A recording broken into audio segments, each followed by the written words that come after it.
Foggy Figure by Kelly Hashway, page 2.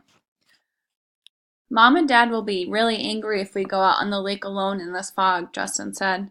Mary shrugged. Maybe we don't have to go anywhere. We could just sit in the boat while it's docked. That wouldn't be dangerous. Okay. Justin crept toward the end of the dock. He could barely see the outline of the boat. I'll go first. He carefully lowered himself into the boat and then reached for Mary's hand. Mary climbed into the boat and sat beside him. She was getting nervous now that they were on the water. See anything? They looked around, and gradually the fog began to lift. Mary turned around and screamed, "The Foggy Figure!" It was in the boat with them. Justin and Mary hugged each other in fear, but then they heard a laugh. Justin leaned toward the Foggy Figure. "Uncle Thomas?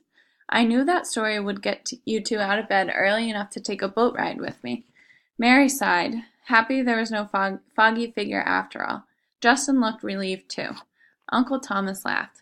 "What do you say? I packed a breakfast for us." Mary smiled. She had smelled coffee, and Uncle Thomas had packed pastries for them too. "Let's do it," Mary and Justin said.